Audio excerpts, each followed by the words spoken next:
Civil services with Nilesh channel आपका स्वागत करता है। और आज का जो हमारा टॉपिक है वो है बोट्स एंड स्ट्रीम। मतलब कि नाव को जब आप एक मझधार में या फिर एक धारा जो बहती है उसके बीच में चलाते हैं तो क्या होगा, तो उससे रिलेटेड कुछ प्रॉब्लम्स बनती हैं। और उसके अलावा लीनियर एंड सर्कुलर रेसेस, मतलब आप सीधे चल के रेस करते हैं, जैसे ए और बी के बीच में रेस हो रही है, इसके क्वेश्चंस, या फिर सर्कुलर रेस यानी कि एक सर्कल के अलॉन्ग अगर आप मूव करें, तो इन दोनों कॉन्सेप्ट्स के बारे में डिस्कस करेंगे। उसके अलावा क्वेश्चंस को भी डिस्कस करेंगे कि किस तरीके से क्वेश्चंस आते हैं और हमें किस तरीके से इजी वे में उन क्वेश्चंस को हैंडल कर सकते हैं, क्योंकि स्पेशली सर्कुलर रेसेज वाले क्वेश्चन ना बहुत सारे बच्चों से हिलते नहीं। लेकिन आज के बाद ऐसा नहीं होगा। आप इन कॉन्सेप्ट्स को जब समझ जाएंगे तो आप पाएंगे कि बहुत आसान है इन क्वेश्चंस को करना। और मैं आपको बता दूं, अगर आपने अभी तक की क्लासेस सही से कर रखी हैं तो ये आपको परेशान बिल्कुल नहीं करने वाला, क्योंकि सारे कॉन्सेप्ट वही अप्लाई हो रहे हैं। It's just a particular set of questions based upon the concepts that we have learned till now. जो भी अभी तक हमने सीखा है बेसिकली ये उसका एप्लीकेशन पार्ट है। तो थ्योरी तो पढ़ रखी है, तो थ्योरी कुछ ज़्यादा नई है नहीं, बट ये एक स्पेशल केसेस हैं कि हम इसमें आपका अप्लाई करके क्वेश्चन कर सकते हैं। तो ये उसके बारे में। और इससे पहले कि मैं आगे बढ़ूं, आपको एक बहुत ही प्यारी सी कहानी सुनाता हूं, और इसलिए वीडियो को जल्दी से लाइक कर देना और चैनल को सब्सक्राइब कर लेना अभी तक अगर आपने ऐसा नहीं किया है। तो चलिए एक एग्जाम्पल दिखाता हूं आपको। ये देखो, मेरे हाथ में एक ग्लास है। आपके हाथ में भी अगर कोई ग्लास होगा, कोई किताब होगी, तो ऐसे एक बार हाथ में उठा लेना और ऐसे करके देखना, होल्ड किए रहना। अब आप सोचो कि जब आपने गिलास को इस तरह से सीधे हाथ करके होल्ड किया था तो कोई समस्या अभी तो नहीं हो रही है, अभी एक मिनट भी नहीं हुआ है। लेकिन क्या आप इस गिलास को इस तरह से 1 घंटे तक होल्ड कर सकते हैं? थोड़ी सी हालत खराब होगी। लेकिन हो सकता है आप में से कई सारे लोग जिम वाले लोग हों और इस गिलास को इस तरह से होल्ड कर सकते हैं। लेकिन क्या आप 6 घंटे इस गिलास को इस तरह से होल्ड कर सकते हैं? हालत खराब हो जाएगी। हो सकता है आपको डॉक्टर को दिखाने जाना पड़ जाए। ऐसा मत करना। लेकिन मैं आपसे क्या बताना चाहता हूँ इस गिलास के माध्यम से, ये गिलास हमारी ज़िंदगी में स्ट्रेस जैसा है। कई बार हमारी लाइफ में कुछ प्रॉब्लम्स आती हैं, हम परेशान होते हैं और हम उसको होल्ड किए रहते हैं। हम उन प्रॉब्लम्स को छोड़ना ही नहीं चाहते हैं। हम हमेशा उसके बारे में सोचते रहते हैं कि मेरी लाइफ में ये ट्रबल आई, मेरी लाइफ में ये प्रॉब्लम्स आई, और वो प्रॉब्लम्स धीमे धीमे हमारे दिमाग पे हावी हो जाती हैं। अगर आप इन प्रॉब्लम्स को छोड़ दें तो फिर आपकी लाइफ भी आसान होती चली जाएगी। क्यों? क्योंकि सपोज करो मुझे एक गिलास उठाना है, अब मैंने इसको रख दिया, 2 मिनट बाद फिर से उठा लूंगा, इसको हैंडल करूंगा, फिर रख दूंगा, रेस्ट लूंगा, फिर उठाऊंगा, फिर रख दूंगा। लेकिन बहुत सारे लोग ना अपनी लाइफ की प्रॉब्लम्स को वो उठाए ही रहते हैं और उसके चलते उनको एम्बुलेंस की डेफिनेटली जरूरत पड़ ही जाती है। आप इस चीज को समझना, आपकी लाइफ में कोई भी प्रॉब्लम्स हो, कुछ भी हो, अगर आप उस प्रॉब्लम को छोड़ना नहीं सीखोगे तो जिंदगी में आप कभी आगे भी नहीं बढ़ोगे, क्योंकि हमेशा सिर में दर्द रहेगा। तो आपकी लाइफ में कोई भी ट्रबल हो, आपके घर में कोई समस्या हो सकती है, आपकी लव लाइफ में कोई ट्रबल हो सकती है, आपके दोस्तों के साथ कोई समस्या हो सकती है, कुछ भी ट्रबल्स हो, उस ट्रबल को आप छोड़िए। उसमें से जो भी पॉजिटिव आपको दिख सकता है उसे उठाइए, या फिर कोई एक ऐसी पॉजिटिव एक्टिविटी जो आपको उस ट्रबल से निकाल सकते हैं उसको कीजिए और आगे बढ़ जाइए। जिंदगी इसी का तो नाम है। हमेशा समस्या को पकड़ के सिर दर्द में रहना ये कोई बहुत अच्छी बात नहीं है। और यूपीएससी तो पूरी पर्सनालिटी आपकी चेक कर लेता है। आपको जिंदगी में बहुत सारे ऐसे मौके आएंगे जब आपको स्ट्रेस होगा, लेकिन उन स्ट्रेस को फेस करते वक्त अगर आपने उन स्ट्रेस को अपने सिर पे हावी होने दिया तो आपका दिमाग काम नहीं करेगा। लेकिन अगर आपने उन स्ट्रेस को साइड कर दिया और उसके सॉल्यूशन पे वर्क किया तो फिर आपको सफल होने से भी कोई नहीं रोक पाएगा। कई लोग सॉल्यूशन पे फोकस ही नहीं करते, वो सिर्फ एक चीज डिस्कस करते हैं, प्रॉब्लम क्या है, प्रॉब्लम क्या है, प्रॉब्लम क्या है। लेकिन एक सफल व्यक्ति हमेशा डिस्कस करता है कि अगर मेरे पास कोई प्रॉब्लम है तो इसका सॉल्यूशन क्या है, सॉल्यूशन क्या है, सॉल्यूशन क्या है। यही है सफलता की असली कुंजी, और हैप्पीनेस का जो असली राज है वो यही है। क्योंकि समस्या तो सभी की जिंदगी में है। जब तक आप जिंदा हैं, आपको देश का प्राइम मिनिस्टर भी बना दिया जाए ना, तब भी परेशान होगे किसी ना किसी बात से। हर साल, हर 5 साल पे आपको फेस करना पड़ेगा, पब्लिक की हीट फेस करनी पड़ेगी, आपको इलेक्शन जीतना पड़ेगा, तभी तो आप प्राइम मिनिस्टर बनेंगे। तो समस्या तो वहाँ पे भी है, स्ट्रेस वहाँ पे भी है। सबकी लाइफ में स्ट्रेस है, अपने अपने तरीके के स्ट्रेस हैं। तो स्ट्रेस को साइड कीजिए और कुछ पॉजिटिव एक्टिविटीज़ में पार्टिसिपेट कीजिए जिससे आपका स्ट्रेस साइड हो सके। तो चलिए आगे बढ़ते हैं और आज का टॉपिक समझते हैं, boats and stream, linear and circular races. And this is something about me. I qualified all this examination with all India rank 442। I got rank 37 and I am the writer of this book. उसके अलावा मेरे बारे में है, आप पढ़ सकते हैं। Boats and stream and the concept of races, ये हम सेकेंड हाफ में करेंगे। इसी एक वीडियो में हम सारी चीज़ें कर लेंगे। अभी हम करते हैं बोट्स एंड स्ट्रीम्स के बारे में, ठीक है। बोट्स एंड स्ट्रीम्स, इसके कॉन्सेप्ट समझते हैं। एक चीज़ देखना, सपोज कोई ये नदी है, ठीक है। अब जब मैं स्ट्रीम कह रहा हूँ तो नदी की भी स्ट्रीम हो सकती है, और भाई एनीथिंग जो कि बह रहा है, बहता हुआ पानी। और जनरली बहता हुआ पानी नदी के लिए हम कंसीडर करते हैं, नदी रिवर, बट कहीं का भी बहता हुआ पानी है, इस पे कोई बोट है, ठीक है। तो मैं कुछ टर्म्स के बारे में बात करूंगा अब। पहली चीज डाउन स्ट्रीम स्पीड, दूसरी चीज मैं बात करूंगा अप स्ट्रीम स्पीड।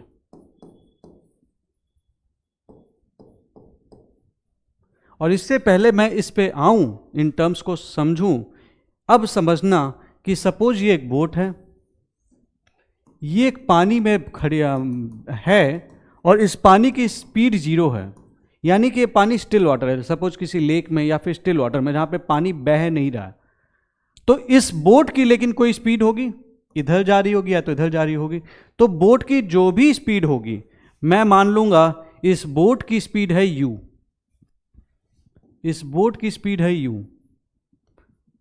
बट अब इस केस में सपोज करते हैं यहां पे इसकी तो स्पीड u ही थी, लेकिन ये जो स्ट्रीम थी ये बह रही थी।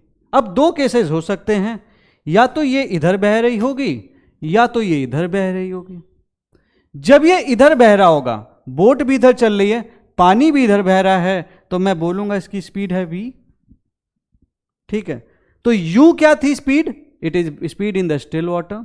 बट मैं मान लेता हूं कि ये बोट इस पे है, और मैं थोड़ी देर के लिए इसको इनफैक्ट मिटा भी देता हूं, और बोट भी इधर चल रही है और पानी भी इधर ही बह रहा है, ठीक है। तो मैं बोलूंगा, और v की स्पीड से चल रहा है, तो मैं बोलूंगा अगर बोट की स्पीड, बोट के जो चल रही है वो इस डायरेक्शन में चल रही है, और स्ट्रीम जो है मतलब जो नदी है वो इसी डायरेक्शन में बह रही है, तो मैं बोलूंगा इफेक्टिव स्पीड। इस केस में जब दोनों एक स्पीड में बह रहे हैं, तो इफेक्टिव स्पीड ऑफ बोट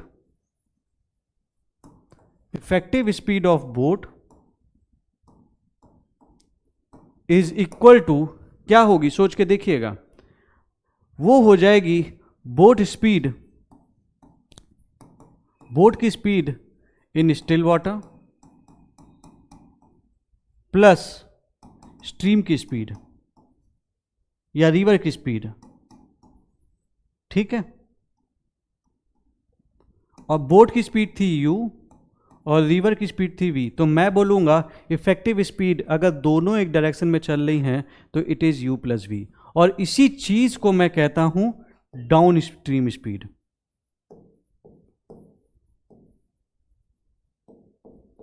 मतलब अगर बोट की स्पीड है सपोज 5 किलोमीटर पर आवर, इस डायरेक्शन में चल रही है, और सेम स्पीड में बोट जिस पानी में है वो पानी भी उसी डायरेक्शन में चल रहा है, तो और सपोज इसकी स्पीड है 2 किलोमीटर पर आवर, तो मैं बोलूँगा इफेक्टिवली बोट कितनी स्पीड से मूव करेगी, वो मूव करेगी 5 + 2 = 7 किलोमीटर पर आवर, और इसको ही मैं डाउन स्ट्रीम स्पीड कहता हूँ, ठीक है। अप स्ट्रीम स्पीड, अगर ये केस अगर मैं चेंज कर दूं और ये बोल दूं कि जो स्ट्रीम है ये बोट की स्पीड से अपोजिट बह रही है, तो बोट इधर चल रही है, स्ट्रीम इसको इधर ले जाना चाहती है, तो क्या होगा, जो इफेक्टिव स्पीड होगी वो बोट की घट जाएगी, क्योंकि जितना बोट आगे ले जा रही है, सपोज बोट इधर चल रही है 5 किलोमीटर पर आवर की स्पीड से, यानी कि 5 किलोमीटर चल रही है 1 घंटे में, ठीक है। लेकिन स्ट्रीम इसको वापस ले जा रही है कितना, 2 किलोमीटर 1 घंटे में, तो बोट जो इफेक्टिवली चली वो कितना चली, वो 3 किलोमीटर चली 1 घंटे में, और 1 घंटे में 3 किलोमीटर चली तो हम बोलेंगे बोट की जो इफेक्टिव स्पीड है it is 3 kilometre per hour. तो मैं इसको इसीलिए बोल दूंगा कि जब दोनों अपोजिट डायरेक्शन में होते हैं then the effective speed of the boat is u minus V which is boat speed in still water minus up stream speed that is u minus V. अब एक चीज़ यहाँ पे समझना, जनरली 99.99% केसेस में अगर यूपीएससी सवाल देगा तो ये इस हिसाब से देगा कि जो आपकी स्ट्रीम की स्पीड है वो बोट की स्पीड से कम है, क्योंकि बोट का पर्पज़ यही होता है कि उसको स्ट्रीम के अगेंस्ट में भी चलना पड़ सकता है, स्ट्रीम के साथ भी चलना पड़ सकता है। तो उसी की डायरेक्शन में चलते हैं तो स्पीड बढ़ जाती है, और अपोजिट में चलते हैं तो एटलीस्ट डिस्टेंस कवर करती है। लेकिन ऐसा कभी हो गया कि स्ट्रीम की स्पीड ज़्यादा हो गई बोट से, तो बोट अगर पानी में बह रही है ना, अगर सपोज करो अगर, तो यहाँ पे अप स्ट्रीम स्पीड बोलेंगे तो माइनस हो जाएगी, माइनस होगी मतलब वो स्ट्रीम के अलॉन्ग पीछे बहती चली जाएगी बोट, जिस डायरेक्शन में स्ट्रीम जा रही है। ठीक है, तो ये चीज़ है, तो अपोजिट चलने पे बोट को कोई फ़ायदा नहीं होगा। ठीक है, ये चीज़ समझ में आई। अब हम आगे बढ़ते हैं। तो मुझे दिख गया डाउन स्ट्रीम स्पीड है u plus V, up stream speed है ये है। ठीक है, और सपोज मुझे ये दिया हुआ है डाउन स्ट्रीम स्पीड मेरे को दिया है u plus V, up stream speed क्या दिया हुआ है मेरे को u माइनस वी। अब कभी सपोज कीजिए क्वेश्चन में डाउन स्ट्रीम स्पीड दिया है और अप स्ट्रीम स्पीड दिया है और आपसे पूछा है कि what is the speed of the boat and what is the speed of the stream. तो इस केस में स्पीड ऑफ द बोट मैं क्या बोल सकता हूं, speed of the boat is equal to u plus V plus u minus V upon 2, क्योंकि अगर आप इसे सॉल्व करेंगे तो आप देखेंगे 2u upon 2 equal to u ही आ जाएगा अल्टीमेटली।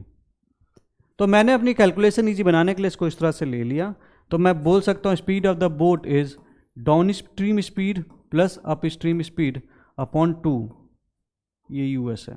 ठीक है, अगर दिया हुआ है down stream speed up stream speed, यानी कि अगर मैं सपोज करिए डाउन स्ट्रीम स्पीड अगर 7 मान लेता हूँ, इसको मैं 3 मान लेता हूँ, तो बोट की स्पीड क्या होगी, तो मैं सीधे बोलूँगा भैया कैलकुलेशन के चक्कर में नहीं पढ़ूंगा, मैं बोलूँगा 7 + 3/2 is equal to 5 kilometre per hour, मैं बोल सकता हूँ।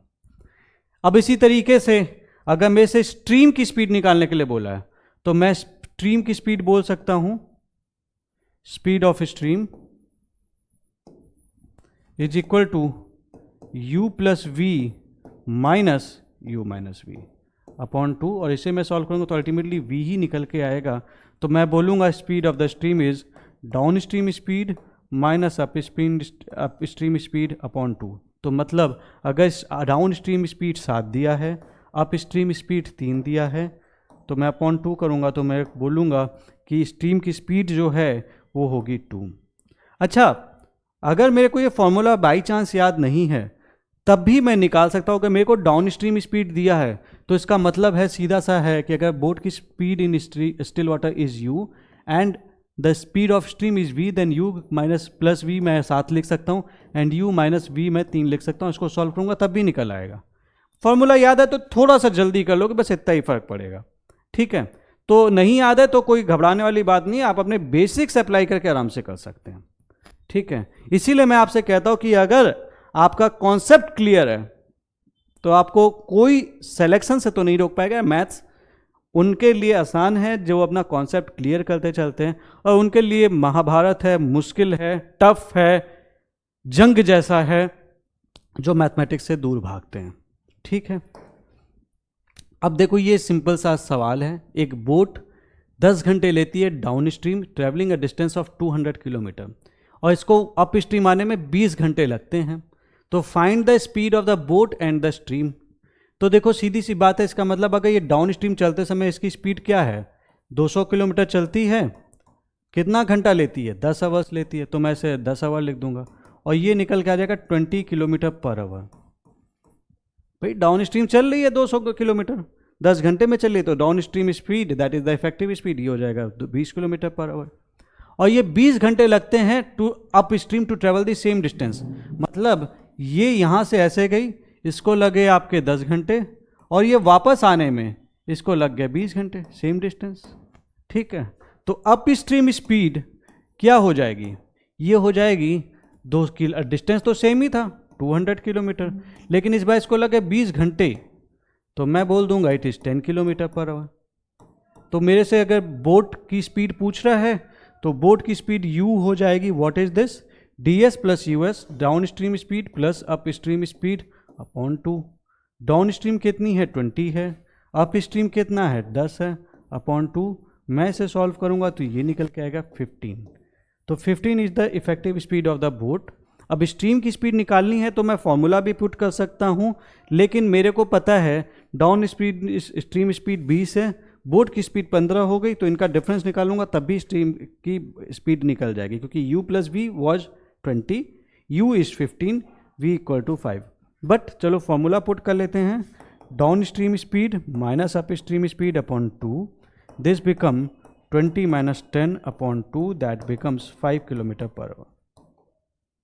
ये किलोमीटर पर आवर आएगा, ठीक।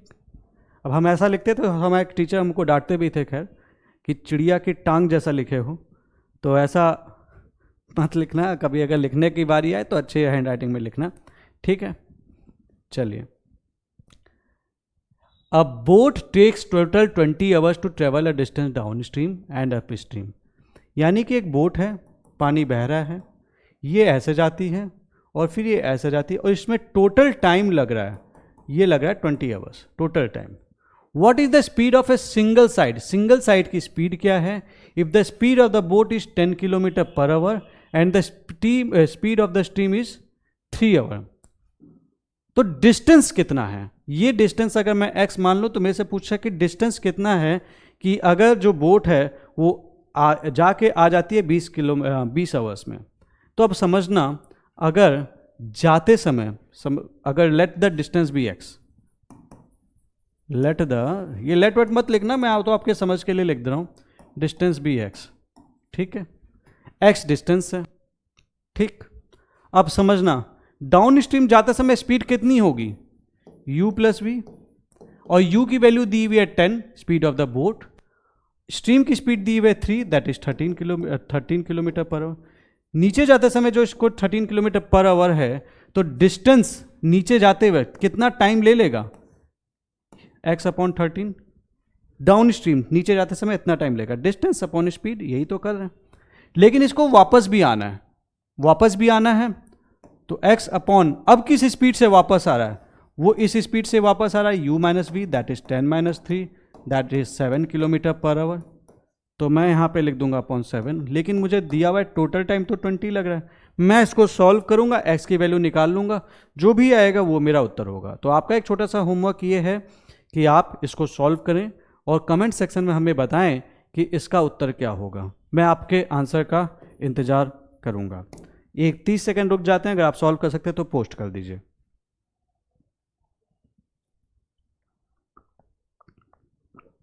कम ऑन, जल्दी।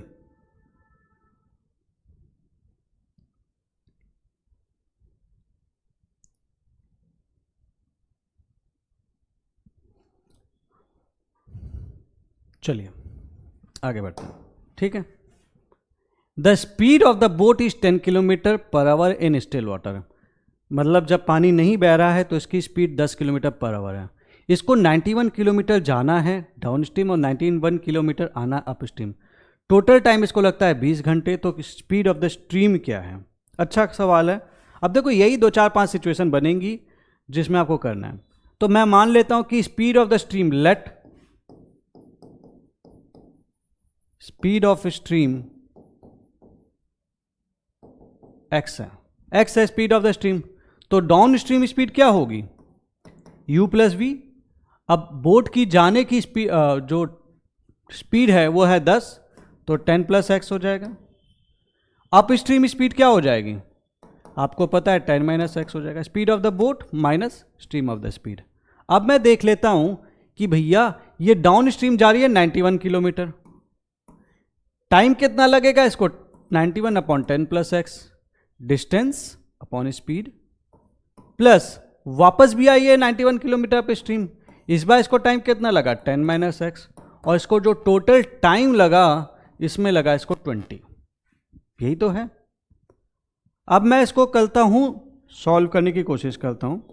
तो नीचे आ जाएगा 10 स्क्वायर माइनस एक्स स्क्वायर, ठीक है, 10 plus x into 10 minus x, ये हो जाएगा ऊपर 91 इंटू 10 माइनस एक्स, ये इससे मल्टीप्लाई हो गया, plus 91 into 10 plus x is equal to 20। इसको मैं सॉल्व करूंगा तो ये निकल के आएगा 100 माइनस एक्स स्क्वायर, तो नीचे आ गया, ऊपर क्या आएगा 910 minus 91x plus 910 plus 91x is equal to 20। अब मैं इसको काट देता हूँ, ये कट जाएगा, ये कट जाएगा, ठीक है। अब ये 910 और ये 910, और मेरे को पता है यहाँ से 20 से करना है, तो ये जब मैं इसको पूरा ओवरऑल काटूंगा ना, आप सॉल्व करके देखना, क्योंकि ये 0 से 0 कट रहा है, 91 इंटू 2 हो गया, तो 2 से वो कट जाएगा, तो ऊपर बचेगा 91 upon 100 minus x square equal to 1 आ जाएगा। आप सॉल्व करके भी देख सकते हैं, मैंने मेंटली कैलकुलेट कर लिया है, बट आप सॉल्व करके भी कर सकते हैं, कोई इशू नहीं है, ठीक है। इसको मैं जब सॉल्व करता हूँ, ये निकल के आता है 100 minus x square equal to 91, which implies x square is equal to 9, x square इधर आ गया, ये 100 minus 91 which implies x equal to 3। Minus क्यों नहीं लिया? क्योंकि स्पीड नेगेटिव में थोड़ी होगी, तो स्ट्रीम की स्पीड जो आएगी वो 3 किलोमीटर पर आवर यहाँ से आ जाएगी, क्योंकि हमने स्ट्रीम की स्पीड x माना था। ठीक है, तो ये बहुत आसान सवाल था। अगला सवाल देखते हैं। तो आप देख रहे हैं ना, मतलब इजी है, सिंपल बेसिक कैलकुलेशंस, सवाल बड़े इजी हैं। ये सब सवाल आपको बिल्कुल परेशान नहीं करने चाहिए। A man can row 6 kilometre per hour in still water, it takes him twice as long as to row up as to row down the river, find the rate of the stream. इसका सीधा सा मतलब है कि आप इस चीज़ को समझना कि एक आदमी स्टिल वाटर में 6 किलोमीटर पर आवर की स्पीड से चल सकता है, इसको दुगना टाइम लगता है ऊपर आने में इन कंपैरिजन टू नीचे जाने में। तो इसका सीधा सा एक मतलब ये भी कह सकता हूं, क्योंकि मेरे को टाइम का रेशियो पता है, टाइम का रेशियो अगर 1:2 है तो स्पीड का रेशियो हो जाएगा 2:1। ये मैंने बताया था, क्योंकि डिस्टेंस इक्वल टू कांस्टेंट है। मतलब कि अगर अप स्ट्रीम आने में डबल टाइम लग रहा है तो डाउन स्ट्रीम गया किस स्पीड में होगा? डबल स्पीड से गया होगा। याद आया? ये फंडा हमने डिस्कस किया था। तो मैं मान लेता हूं लेट उसकी up stream speed is x,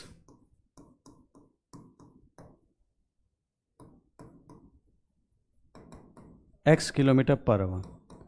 therefore down stream speed क्या होगी?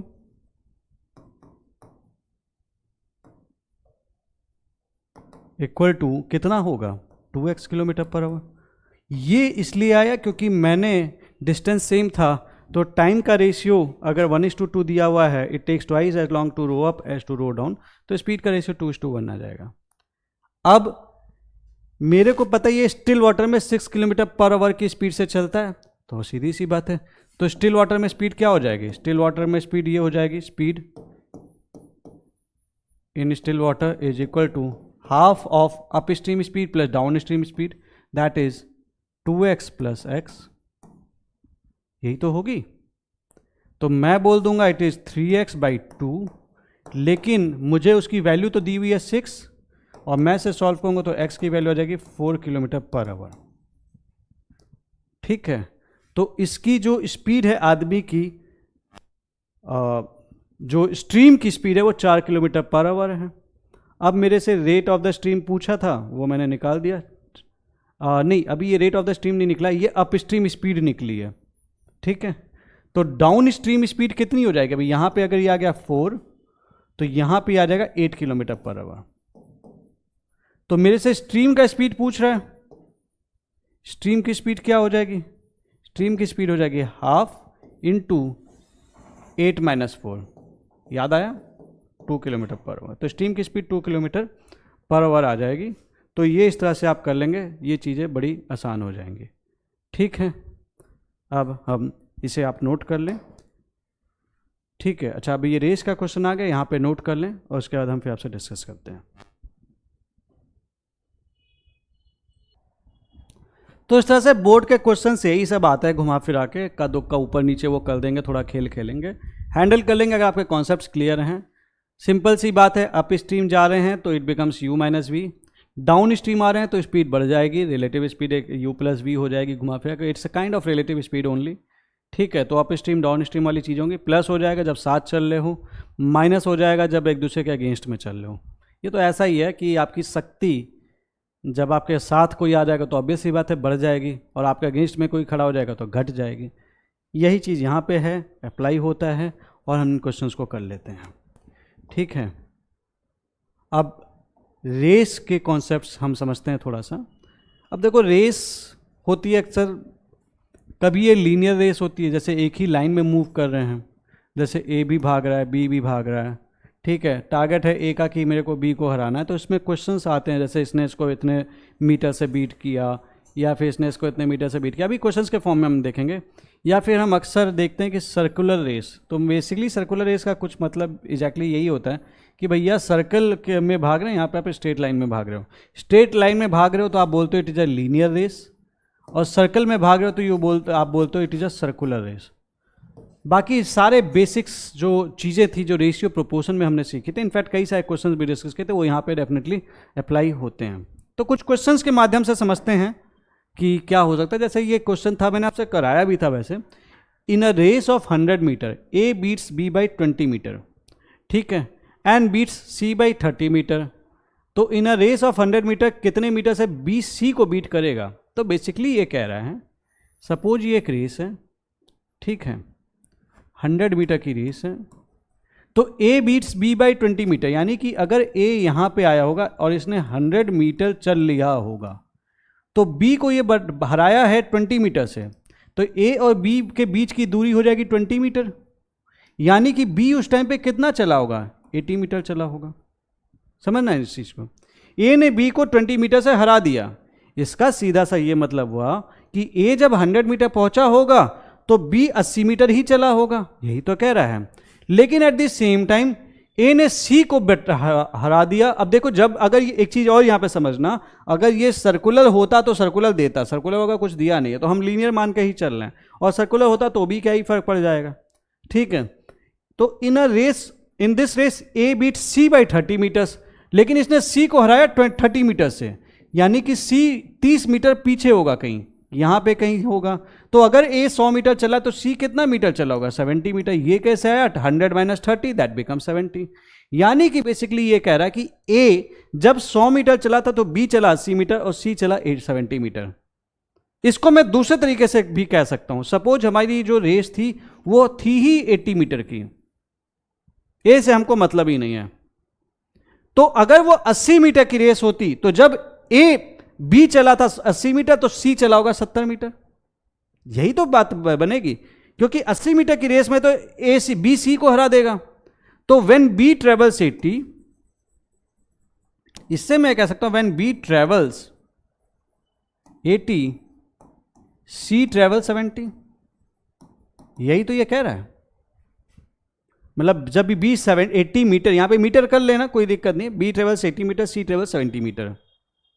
ठीक है, अब इससे पूछा कितने मीटर से हराएगा, तो इन 80 मीटर रेस, 80 मीटर की रेस में B beat C by 10 metre. 80 metre की रेस में बी ने सी को बीट कितने से किया, 10 मीटर से, क्योंकि अगर 80 मीटर की रेस होती तो बी 80 मीटर चलता, ये चलता 70 मीटर। यही तो कह रहा है ये क्वेश्चन।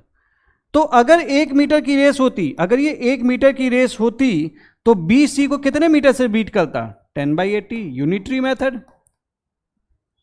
यही तो करते हैं। इसलिए अगर 100 मीटर की रेस हो जाती तो बी सी को कितने से बीट करता, 10/80 इंटू 100, और इसको मैं सॉल्व करूंगा तो ये कट जाएगा, 54 25 टू 12.5 मीटर से 100 मीटर की रेस में बी सी को हरा देगा। मतलब बेसिकली देखना ये क्वेश्चन कितना आसान था, कितना हम घबराते हैं इस टाइप के क्वेश्चंस में। 100 मीटर की रेस थी, ए ने दौड़ा 100 मीटर तो बी दौड़ गया 80 मीटर, ये 80 है, ठीक है। बी दौड़ गया 80 मीटर, क्योंकि ए ने बी को हराया था 20 मीटर से, ए ने सी को हराया था 30 मीटर से, यानी कि सी दौड़ा था 70 मीटर। अब मैं मान लेता हूं कि रेस 80 मीटर की ही थी, ए को हम भूल गए क्योंकि हमको बी और सी के बीच का रिश्ता चाहिए। तो जब बी 80 मीटर चलता है तो सी 70 मीटर चलता है, यानी कि हम कह सकते हैं कि 80 मीटर की रेस में बी सी को हराएगा 10 मीटर से, 80 माइनस 70, 10 मीटर का गैप। इसका मतलब कह सकते हो अगर 1 मीटर की रेस होती तो बी सी को हराता 10/80, यहां पे 80 था, यहां पे हमने डिवाइड कर दिया इसको, 100 मीटर की होगी तो मैंने इंटू 100 कर दिया, सिंपल 12.5 मीटर आ जाएगा। तो बेसिक कैलकुलेशंस हैं, इस टाइप के क्वेश्चन बहुत ज्यादातर लोग गलत करके आते हैं, आप मत करना। आप एक दूसरा कॉन्सेप्ट देखते हैं इसकी रेस में। अच्छा, ये देखो यहां पे एक चीज आप समझ लेना कि आपको बेस्ट पीवाईक्यू डॉक्यूमेंट्स यहां पे मिल जाएंगे, और सीसेट के लिए आप यहां पे जरूर रजिस्टर करें। प्रैक्टिस के लिए इससे अच्छा सोर्स आपको नहीं मिलेगा, आप जरूर रजिस्टर कर लीजिए। बिलीव मी, सीसेट के लिए से बेस्ट सोर्स अभी तक नहीं बनता। मैं सारे क्वेश्चन बहुत ही चुन के लेके आता हूं, आप लोगों के लिए डालता हूं। कॉम्प्रिहेंशन की भी प्रैक्टिस कर रहे हो, हम बहुत जल्दी उसमें प्रैक्टिस भी बढ़ा देंगे। एंड चैनल को जरूर सब्सक्राइब कर लें, वीडियो को यार अभी लाइक कर दो ताकि आपका सपोर्ट बना रहे। बहुत सारे लोग आप में से लाइक नहीं करते, तो क्या होता है कि आपका सपोर्ट हम तक पहुंच नहीं पाता। आप जो लाइक करते हो वो हमारी स्ट्रेंथ है, तो जल्दी से प्लीज वीडियो को लाइक कर दीजिए। आइए आगे बढ़ते हैं, ठीक है। और एक चीज और, इस चैनल को जरूर सब्सक्राइब कर लेना, यूपीएससी प्रीलिम्स विद नीलेश। और इसके अलावा हमारी फ्री आंसर राइटिंग भी चल रही है ईआर नीलेश वाले चैनल पे, उसका लिंक आपको इस चैनल से ही मिल जाएगा। पार्टिसिपेट कीजिए, मैं आपके साथ हूं, आप 4 लेंगे, ठीक है। और एक चीज और है, 20 नवंबर से हमारा एक मेंटरशिप बैच चालू हो रहा है, हो चुका है, तो आप इसको जरूर ज्वाइन कर लें अगर आप इसको अपना लास्ट अटेम्प्ट बनाना चाहते हैं, ठीक है। In a race of 100 metre, 100 metre की रेस में ए बी को बीट करता है 20 मीटर से, ठीक है। दूसरी एक और रेस होती है 100 मीटर की, बी सी को बीट करता है 30 मीटर से। तो 100 मीटर की रेस में ए सी को कितने मीटर से बीट करेगा? तो बेसिकली ये क्वेश्चन ये कह रहा है कि ए जब 100 मीटर चलता है तो बी कितना मीटर चलता है? 80 मीटर। ये समझाया था मैंने आपको पिछले क्वेश्चन में। बी को ए बी को 20 बीट कर रहा है 20 मीटर से, मतलब ऑब्वियस सी बात है, ये 100 चल रहा है तो ये 80 से चल रहा है, ठीक है। और ये एक चीज और कह रहा है, जब बी 100 मीटर चल लेता है तो सी कितना चलता है? 70 मीटर चलता है। ये भी तो कह रहा है ये चीज, ठीक है। अब एक चीज समझना, अगर ये चीज है तो मैं a by B equal to 100/80 लिख सकता हूं। ए 100 है, बी 80 है, इसी रेशियो में तो इन लोग काम कर रहे हैं, दौड़ रहे हैं। इसको देख के मैं लिख सकता हूं b/c इक्वल टू 100/70। तो मेरे पास 2 इक्वेशंस आ गई, 1 और 2। अब मैं दोनों का लेफ्ट साइड और राइट साइड मल्टीप्लाई कर देता हूं, और मैं इसे मल्टीप्लाई करूंगा तो a by B into B by C it will become 100 into 100/80 into 100/80। तो ये मैं काटूंगा, इसको काटूंगा, ये निकल के आएगा, और यहां से एक जीरो ये जीरो कट जाएगा, एक जीरो ये जीरो कट जाएगा। तो a by C is equal to 100/8 8 64। तो बेसिकली यहां से मैं कह सकता हूं कि ए अगर 100 मीटर चलेगा तो सी दौड़ेगा 64 मीटर। 70, ये 7 है।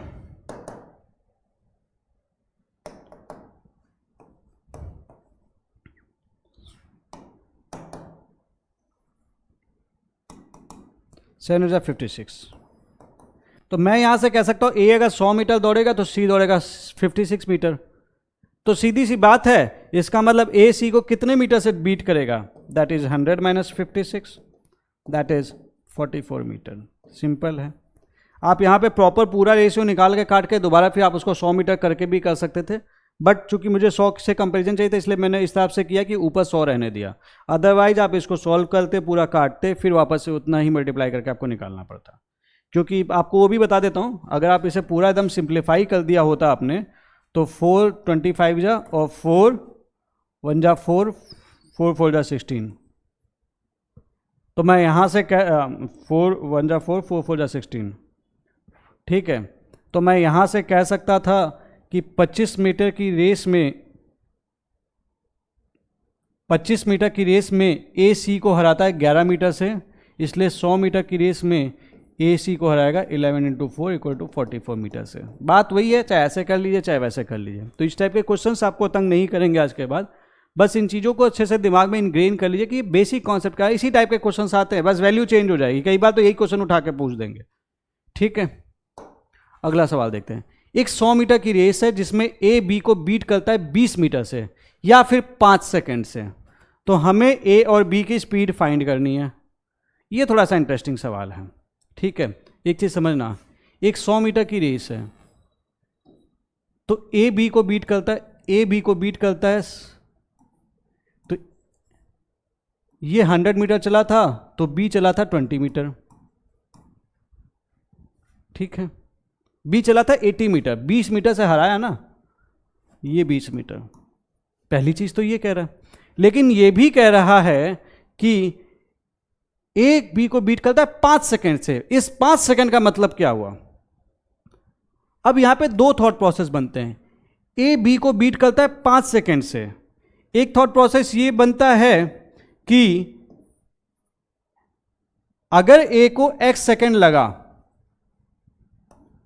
तो बी को लग गया x प्लस 5 सेकेंड रेस को पूरा करने में, क्योंकि पहले पहुंचा होगा ए। समझना, ए को अगर x सेकेंड लगा तो बी को कितना टाइम लगा होगा? 5 सेकेंड से हराया है, यानी कि बी को 5 सेकेंड लगने में पहुंचा था। बट बहुत सारे बच्चे गलती ये करते हैं, वो मान लेते हैं कि बी को अगर x लगा टाइम, ठीक है,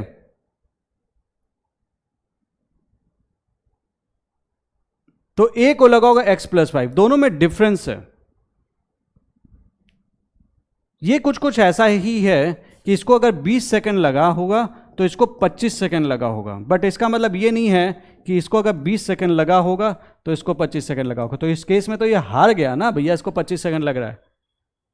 तो ये तो एब्जर्ड सोचना हो जाएगा। तो ये गलत वे ऑफ थिंकिंग होती है, बहुत सारे बच्चे इसमें गलती करते हैं। ठीक है, तो ये गलती मत करना। ए को अगर x सेकंड लगा होगा, उसने रेस पूरी की, तो ठीक 5 सेकंड बाद बी आ गया होगा। यही ये क्वेश्चन कह रहा है।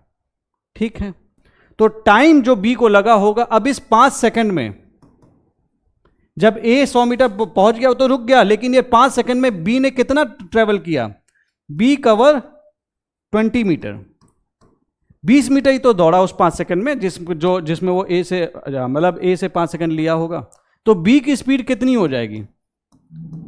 B speed equal to 20/5, that is 4 metre per second. B की स्पीड 4 मीटर पर सेकेंड है। ठीक है, अब बी की स्पीड 4 मीटर पर सेकेंड है, तो बी को टाइम कितना लगा? बी टाइम 100 मीटर था, 4 second, 4 metre per second, 25 second B को लग गए पूरा रेस कवर करने में। तो ए को 5 सेकंड कम लगे होंगे। x प्लस 5 की वैल्यू 25 है, तो a की वैल्यू उससे 5 सेकंड कम होगी, तो a का जो टाइम होगा वो 20 सेकंड होगा, क्योंकि ये 25 माइनस 5 हमने किया है। इसका सीधा सा मतलब है a की स्पीड क्या होगी? a की स्पीड हो जाएगी 100/20 second, that is 5 metre per second की स्पीड से a दौड़ता है। ये क्वेश्चन है। ठीक है, इसमें बहुत ज़्यादा कन्फ्यूजन रहते हैं लोगों को। अब आप मेरे हिसाब से नहीं कन्फ्यूज होंगे। 100 मीटर की रेस से ए बी को बीट करता है 20 मीटर से या फिर 5 सेकंड से। जब मैं 20 मीटर से बीट करने का मतलब कह रहा हूँ, तो ए ने जब 100 मीटर चल लिया होगा तो बी ने 80 मीटर ही दौड़ा होगा। पहली चीज़। दूसरी चीज़, अगर जैसे ही ए ने x सेकंड लेके रेस कंप्लीट की होगी, बी ने x प्लस 5 सेकंड लेके रेस कंप्लीट की होगी, क्योंकि बी के लिए थोड़ा सा रेस का हिस्सा बाकी है। अब वो जो 5 सेकंड में बी ने कितना डिस्टेंस कवर किया होगा रेस को पूरा करने के लिए? वो कवर करने के लिए इसने 20 मीटर कवर किया होगा 5 सेकंड में। तो बी की स्पीड निकल गई 20/5 इक्वल टू 4 मीटर पर सेकंड। लेकिन बी का टाइम टोटल कितना लगा? इट बिकम्स 100/4, क्योंकि 4 मीटर पर सेकंड की स्पीड से दौड़ रहा है, 100 मीटर्स को कवर करना है, तो बी को लगा 25 सेकंड। तो फिर ए का टाइम कितना लगा होगा? बी से 5 कम। x प्लस 5 की वैल्यू 25 है, तो ए का टाइम कितना हो जाएगा? 25 माइनस 5, दैट इज 20 सेकेंड। उसके चलते ए की स्पीड कितनी होगी? 100/20, that is 5 metre per second. तो ये क्वेश्चन आगे से आई होप आपको परेशान नहीं करेगा। ठीक है, इसके बाद ये एक सर्कुलर रेस का क्वेश्चन है। सर्कुलर रेस का देखो सीधा सा मतलब होता है कि हम बेसिकली एक सर्कल है, इसमें भाग रहे हैं, बस बाकी रेस के जो बेसिक कॉन्सेप्ट्स हैं वो तो यूज होंगे ही होंगे। ठीक है, एक सर्कुलर रेस में, ठीक है,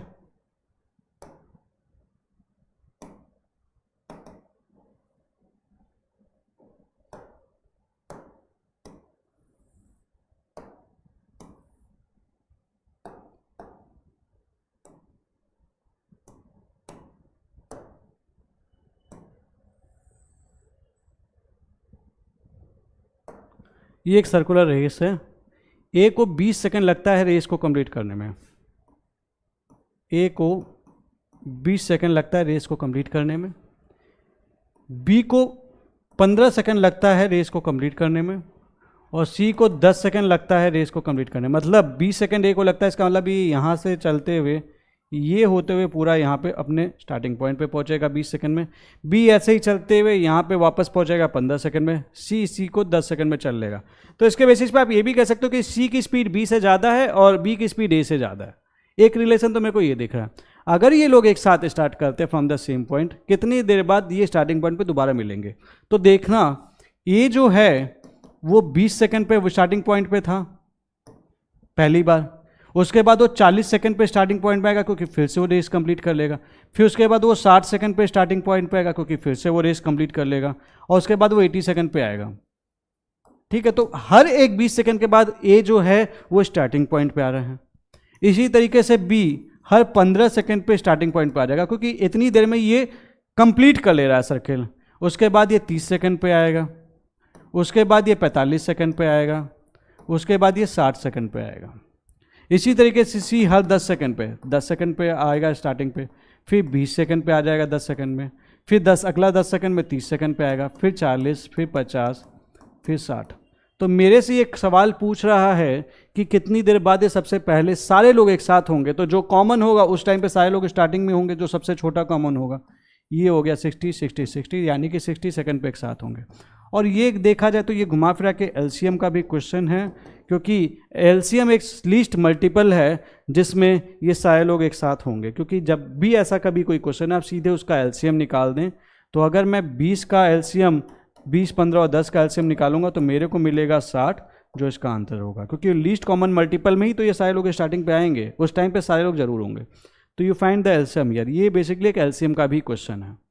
ठीक है, अब एक चीज़ और ध्यान रखना, चाहे सब एक ही डायरेक्शन में मूव कर रहे हों या फिर मान लो कि ए इधर दौड़ रहा है, बी इधर से दौड़ रहा है और सी भी इधर से दौड़ रहा है, तब भी स्टार्टिंग के लिए आंसर चेंज नहीं होगा। एलसीएम ही तब भी इसका उत्तर होगा, क्योंकि स्टार्टिंग पे तो तब भी 10-10 सेकंड पे आ रहा होगा ना, जैसे सी है। तो बी इधर दौड़ रहा है, ए इधर दौड़ रहा है या फिर सी इधर दौड़ रहा है, तो डायरेक्शन रेस की मैटर नहीं करेगी। डायरेक्शन से हमें कोई टेंशन नहीं है। डायरेक्शन कुछ भी ले लो, सब 60 सेकंड में ही अल्टीमेटली मिलेंगे।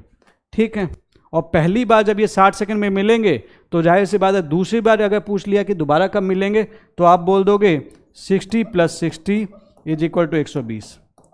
दोबारा तभी मिलेंगे क्योंकि एक तरह से स्टार्टिंग वाली कंडीशन हो गई। 120 सेकंड पे मिलेंगे।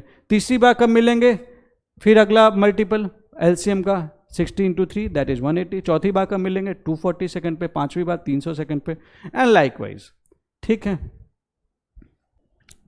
अब ये क्वेश्चन है, जैसे ए और बी एक सर्कल में मूव कर रहे हैं। ए को 25 सेकंड लगता है एक पूरा राउंड लेने में और बी को लगता है 20 सेकंड। ठीक है, तो कितना टाइम लगेगा इनको पहली बार मिलने में अगर ये अपोजिट डायरेक्शन में मूव करें? मतलब बी अगर इधर से चल रहा है, ए अगर इधर से चल रहा है, तो इनको कितना टाइम लगेगा? तो एक चीज़ समझना, अब ये अपोजिट स्पीड में आ रहा है। जब अपोजिट में होती है तो रिलेटिव स्पीड क्या हो जाती है? एड ऑन हो जाती है। तो मैं मान लेता हूँ कि अगर ये यहाँ से लेके सर्कल का पूरा जो सरकमफेरेंस है उसका जो डिस्टेंस वो कवर कर रहे हैं, इट इज़ डी। तो मैं कह सकता हूँ कि speed of A is equal to d/25। कह सकता हूँ distance upon speed. Speed of B is equal to d/20। तो कब मिलेंगे दोबारा? ये मिलेंगे जब इन लोग पूरा डिस्टेंस d चल लेंगे। अब ए यहाँ तक कहीं पहुंचा होगा और बी यहाँ तक कहीं पे आ गया होगा, अल्टीमेटली यहाँ कहीं मिल लेंगे। तो अल्टीमेटली टोटल डिस्टेंस कितना ट्रेवल किए? d/d + 25 + d + 20 इसको मैं सॉल्व कर लूँगा, मेरा उत्तर निकल के आ जाएगा। इतने टाइम के बाद ये मिलेंगे। और जब मैं इसको सॉल्व करता हूँ तो मुझे मिलता है 1/1 + 25 + 1 + 20। इसको मैं सॉल्व करूँगा तो 1/ इसको मैं करूँ तो ये 100 हो गया, ये 9 हो गया। तो 100/9 सेकंड के बाद ये दोबारा मिलेंगे। ठीक है। अब अगर ये सेम डायरेक्शन में चल रहे हैं, ए भी इधर चल रहा है और बी भी इधर चल रहा है, ये भी इधर चल रहा है, बी भी इधर चल रहा है, तो कुछ नहीं करना है मेरे को। ये जो था ना डी, इनकी रिलेटिव स्पीड चेंज हो जाएगी। तो ये हो जाएगा d/20 - d/25। 25 आप अगर इधर ले लेंगे तो वो माइनस में आंसर आ जाएगा, उससे ज़्यादा फर्क नहीं पड़ेगा। घुमा फिरा के वो ये बताएगा कि इसके डायरेक्शन में मिलेंगे। ठीक है। तो ये हो जाएगा 1/1/20 - 1/25। ये हो जाएगा 25 - 20। अगर मैं इसे सॉल्व करूँगा तो ये 100, 5 - 4 दैट इज़ 100 सेकेंड। ठीक है। तो ये 100 सेकेंड में अगर सेम डायरेक्शन में चल रहे होंगे तो 100 सेकेंड में मिलेंगे। तो ये इसका उत्तर होगा। बहुत आसान है। ठीक है। अगला सवाल। तो देखो यार, सेम डायरेक्शन में चलते हैं। अब यहाँ से मैं अच्छा एक फॉर्मूला ज़रूर डिवाइस कर सकता हूँ कि अगर इस टाइप का कभी क्वेश्चन आ जाए और आपसे बोल दे, कभी ये सिचुएशन ऐसी हो सपोज कि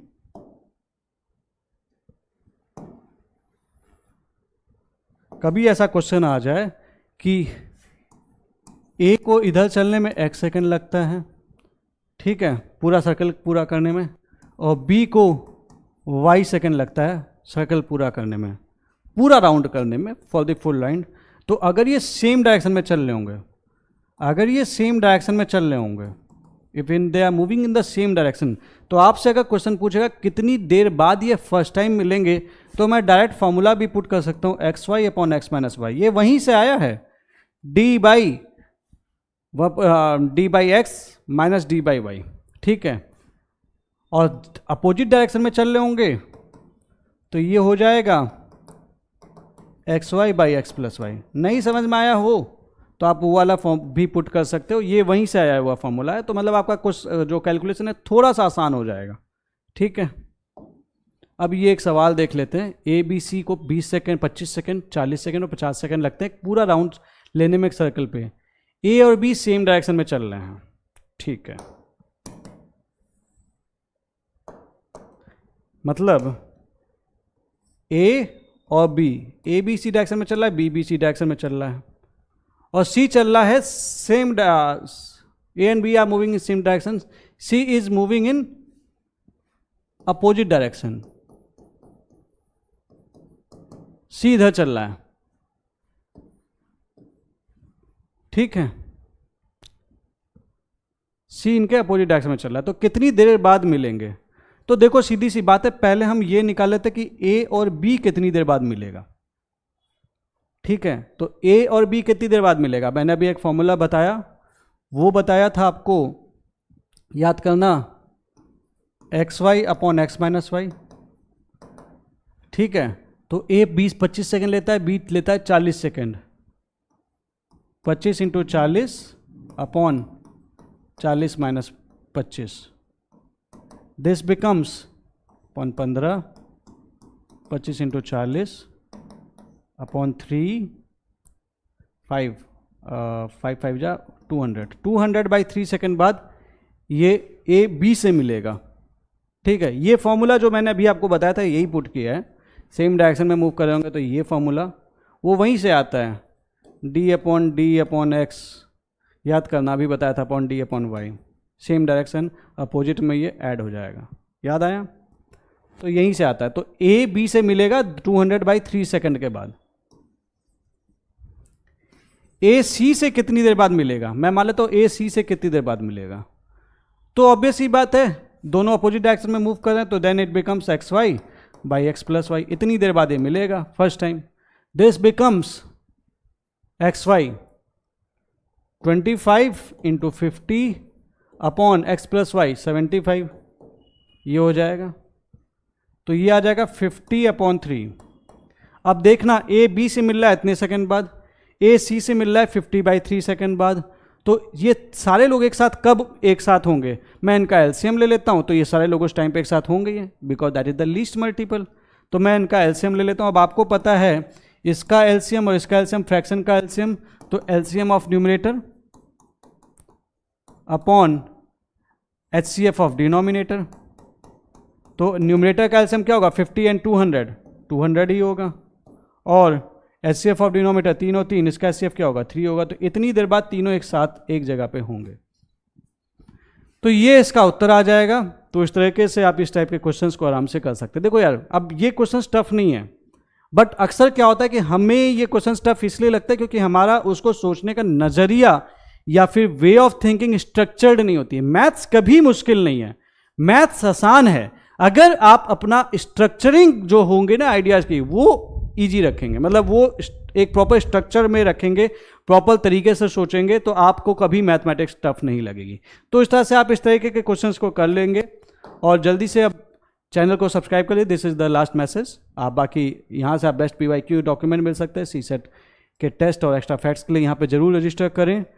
आपको इससे अच्छी टेस्ट सीरीज कहीं नहीं मिलने वाली, क्योंकि हम काफ़ी सारी प्रैक्टिस ऑलरेडी 12 से 15 कुछ टेस्ट हम ऑलरेडी कर चुके हैं, और इसमें बहुत सारे टेस्ट अभी आएंगे। प्रीलिम्स के जैसे जैसे पास आएगा टेस्ट की स्पीड्स अपने आप बढ़ जाएंगी। बाकी इस चैनल को जरूर सब्सक्राइब कर लें। UPSC prelims with Nilesh free answer writing भी चल रही है ER नीलेश वाले चैनल पे, उसका लिंक आपको इससे मिल जाएगा। तो with this I thank you all. Please like the video, do not forget to comment. Thank you.